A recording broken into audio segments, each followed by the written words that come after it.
il est funky, il a une belle chemise. Recevez Rémi Beaufils.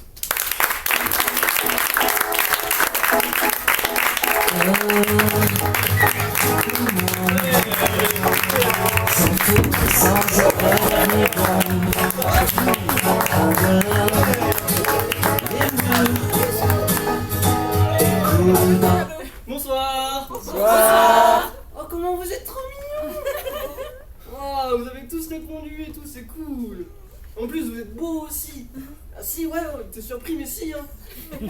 Tous, chacun. Genre, toi t'es beau, toi t'es belle, toi t'es belle, toi t'es beau, toi t'es belle, t'es là.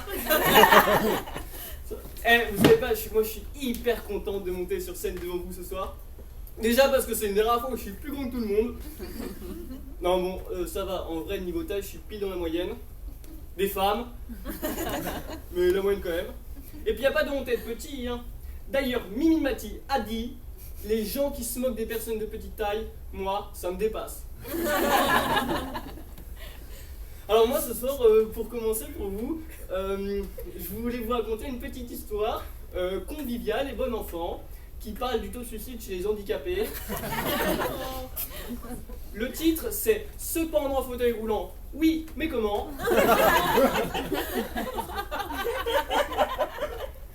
Voilà. Alors j'espère que ce sera pas trop gentillet et trop passe-partout, surtout pour les nains.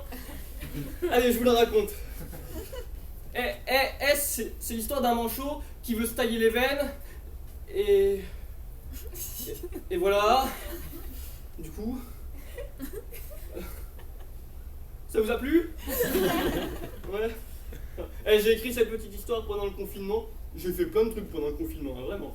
Et un jour, j'étais en train de me branler. Ouais. Et il y a ma montre connectée qui a sonné pour dire que j'avais atteint mon quota d'exercice physique pour la journée. C'est cool. Vous ne le saviez certainement pas, mais Pornhub a des actions dans une petite entreprise qui replante des arbres. Et elle replante environ un arbre toutes les 100 vidéos visionnées. Et donc pendant ces 2 mois, à moi seul, et je ne suis pas peu fier, j'ai contribué à l'éclosion d'une petite forêt. Comme quoi les branleurs apportent aussi leur petite pierre à la société. Ah, monsieur aussi. Ah, non, sinon j'ai fait plein de trucs pendant le confinement, je me suis intéressé à des choses. Et j'ai lu dans un magazine qu'en 2019, avec tous les divorces et les remariages, des couples se remariaient de plus en plus vieux. Et des fois même pas longtemps avant leur décès. Vous imaginez si la meuf, elle meurt le jour de son mariage? À la crémation, ils disent quoi au mari? Vous pouvez embraser la mariée? C'est bon? Alors je vous déclare marié et flamme. Ça faisait 6 heures. Ah, c'est les noces de sapin. C'est horrible, hein. Mais ça peut arriver. En vous mariant, vous vouliez plus de chaleur humaine. Bienvenue à la crémation. Mon pauvre, toi qui rêvais d'une lune de miel, à la place t'as une urne de vieille. Ça va toujours? Et il y a un site de rencontre qui a fait un bond. C'est la version de Mythique. La version de Mythique pour seniors, en fait. Ça s'appelle Disons Demain. Vous connaissez? Non? Disons Demain. Ils ont choisi Disons Demain parce que disons l'année prochaine, on n'est pas sûr. Ou sinon, comme nom, il y avait adopteunvieux.com. Ils ont préféré Disons Demain. Ah, et il y a aussi Badou qui a bien marché pendant le confinement. Vous connaissez? Non plus? À l'origine, c'était un site pour adolescents. Et maintenant, c'est un site de rencontre essentiellement pour pédophiles. Ah, si vous voulez sortir avec un pédophile, hop, je vous recommande Badou. Bon, à la base, c'est un site pour adolescents. Mais d'ailleurs, je me dis, avec le nombre de pédophiles qui sont passés pour des ados, et la loi des probabilités, il y a forcément une chance pour qu'un jour, un pédophile drague un autre pédophile. Sans le savoir. Sophia, 10 ans, dit des mots doux à Kevin, 19 ans. Il commence à se chauffer. Et sans savoir, Jackie, 52 ans, est en train de se branler sur Jean-Pierre, 68 ans. Et vice versa. Sophia, tu veux qu'on se rencontre? Ah oui, Kevin, j'aimerais tellement. Ouais, donc ça, moins bien. Ok, c'est noté, ça marche. Ah oui, aussi, j'ai lu dans une étude américaine que, d'après une étude américaine, et c'est sérieux, hein, la plus grande crainte des femmes dans les rencontres en ligne, c'est de rencontrer un tueur en série ou un psychopathe. Et la plus grande crainte des hommes, et vous verrez que c'est légèrement différent, c'est de rencontrer une grosse. Donc visiblement on n'a pas du tout les mêmes problèmes dans la vie. Ouais, c'est vrai. Je sais pas. J'ai pas d'avis, moi. Et je voulais aussi vous parler du coronavirus, hein, pour délirer un petit peu. Franchement, il n'y a que 5% de la population qui a été touchée. L'immunité collective, les seuls qui l'ont eu, c'est les candidats de Koh-Lanta. Et on parle toujours des gens morts à cause du coronavirus, mais dans 9 mois, on parlera des enfants conçus grâce au confinement. Si ça se trouve, ça s'équilibre. Et j'ai vu récemment que jeter un masque par terre sera sanctionné d'une amende de 135 €. Alors moi, je ne suis pas contre le fait de sanctionner les gens qui polluent. Mais j'ai l'impression que si on continue comme ça, tout va coûter 135 €.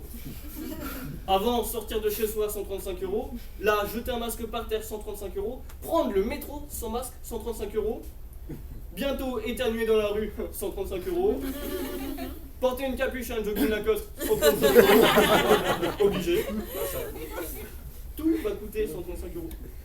Monsieur, vous n'avez pas votre masque. Je me suis dépêché parce qu'il faut que j'aille au coiffeur.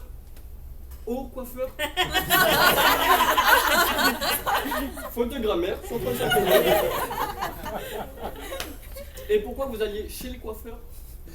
Pour me faire une crête. Faute de goût, 135 €. Alors attention, hein, moi je ne suis pas pour la pollution. Mais je sens que si on continue comme ça va être encore des gens au RSA qui vont trinquer juste parce qu'ils sont un peu débiles. Ah oui quand même, jeter un masque par terre c'est un peu con. Ah tu le fais peut-être. Alors que dans l'autre sens, les multinationales qui rejettent des déchets toxiques dans la mer en toute conscience, personne ne leur dit rien. C'est comme si à l'aéroport, on laissait entrer ceux qui ont des armes et on interdisait ceux qui ont des cure-dents dans leur valise. Mais lui il a un bazooka. Oui, mais vous pouvez piquer des gens. Vous vous rendez compte si tout le monde faisait comme vous? Alors aujourd'hui j'avais envie un peu de dire tout haut ce qu'on pense tout bas. Mais déjà pour moi dire quelque chose tout haut c'est chaud. Je suis obligé de monter sur scène quoi. Et par rapport à l'actualité, je vais terminer là-dessus. Vous avez suivi un peu avec Camélia Jordana, les violences policières, tout ça? Ouais? Ça vous a passionné? Non? Pas trop. On aime bien quand même, de loin. Et c'est quand même ouf parce qu'on a tous vu le déni des gens et surtout de Castaner par rapport à ça. Même certains policiers eux-mêmes le disaient. Chef, ça se voit, hein, on fonce droit dans le mur en klaxonnant. Castaner, ok, coupe le klaxon. Bruno Le Maire, on relance la production avec des voitures sans klaxon. Beloubet, on oblige les gens à les acheter et on verbalise les autres. Didier Lallemand, il y aura un sacré cumul des mandats d'arrêt. Darmanin, cumul des mandats. Macron, on dompte le tigre. Marlène Schiappa, c'est une tigresse. Sibeth Ndiaye, besoin d'un cow-boy. Gabriel Attal, vas-y, je filme, comme ça on va passer dans Koh-Lanta. Éric Ciotti, non, on n'a plus le droit de filmer. Benjamin Griveaux, oh, fallait le dire avant. Hein.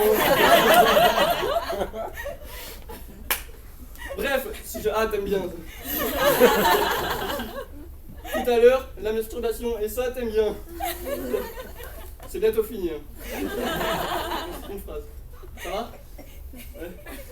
Bref, pour conclure, hein, si j'ai un message à faire passer au gouvernement, et à d'autres peut-être, franchement, le masque, c'est ici, pas ici.